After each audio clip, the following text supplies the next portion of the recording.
Keren. Assalamualaikum warahmatullahi wabarakatuh. Perkenalkan, nama saya Musdaro Halim, Program Studi Pemanfaatan Sumber Daya Perikanan, Fakultas Kelautan dan Perikanan, Universitas Syakola. Tujuan saya untuk membuat video ini adalah untuk memenuhi tugas laboratorium Avertebrata air. Di sini saya akan mereview tentang filum moluska. Moluska berasal dari kata molis, yaitu lunak. Jadi filum moluska mempunyai anggota hewan yang bertubuh lunak dengan jumlah spesies 80.000. Selain itu, terdapat berbagai karakter umum dari filum ini, yaitu kaki yang terletak di bagian ventral, massa jeroan di bagian dorsal, bagian kepala di bagian depan. Tubuh diseliputi oleh selaput tipis yang disebut dengan mantel, dan umumnya dapat mensekresikan atau menghasilkan cangkang. Dalam mulut terdapat radula, yaitu suatu membrane yang mengandung jajaran gigi kitin. Filum moluska terdiri dari 7 kelas, yaitu Monoplacopora, Polyplacopora, Aplacopora, Scapopoda, Gastropoda, Pelicipoda, dan Cephalopoda. Kelas Gastropoda dan Bivalvia adalah dua kelas terbesar dan punya arti penting bagi manusia, baik menguntungkan maupun merugikan.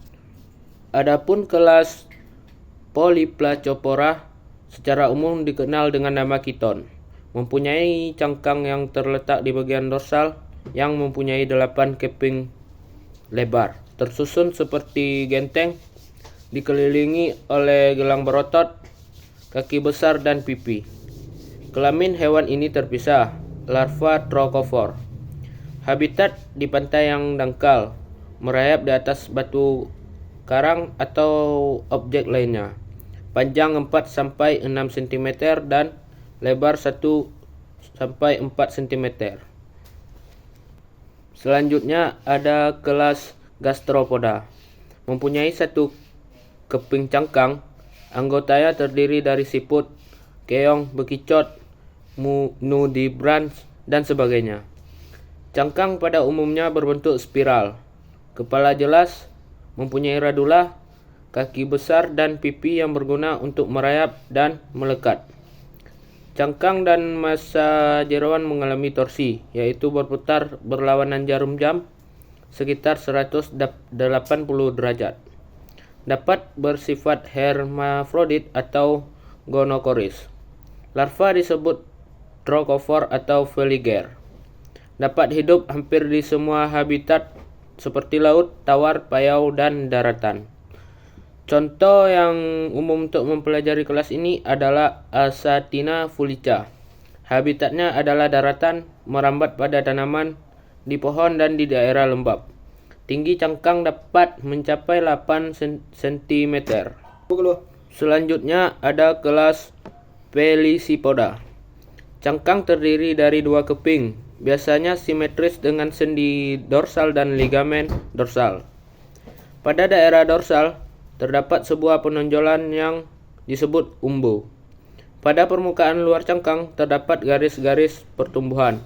Terdapat 1 atau 2 otot aduktor. Mantel terdiri dari lobus kanan dan kiri dengan tepi posterior berbentuk sifon. Mempunyai 1 atau 2 pasang insang, tanpa mulut, rahang, dan gigi radula. Biasanya gonokoris, beberapa protandi, larva veliger atau glochidium. Hidup di air tawar, payau, dan kebanyakan di air laut. Contoh yang digunakan untuk mewakili kelas ini adalah Batisa violacea. Habitatnya di air tawar seperti di dasar sungai dan danau. Ukurannya 5-20 cm dan seterusnya. Selanjutnya dan yang terakhir ada kelas Cephalopoda. Mempunyai anggota yang dikenal baik, yaitu Nautilus, cumi-cumi, sotong, dan gurita. Cangkang internal dan eksternal. Kepala besar, mata kompleks, mulut dengan rahang bersifat tanduk, dan ada dua redula. Dikelilingi oleh 8 satu tangan atau tentakel. Sebuah sifon ganglion terdapat di kepala sebagai otak yang dilindungi oleh tulang rawan, dianggap invertebrata tercerdas. Diocesus, perkembangan langsung semua hidup di laut dan kebanyakan adalah perenang cepat. Contoh yang digunakan adalah Loligo indica. Bentuk tubuhnya adalah silindris yang ditutupi oleh mantel. Pada bagian lateral posterior terdapat sirip yang berguna untuk berenang. Sekian dari saya. Assalamualaikum warahmatullahi wabarakatuh.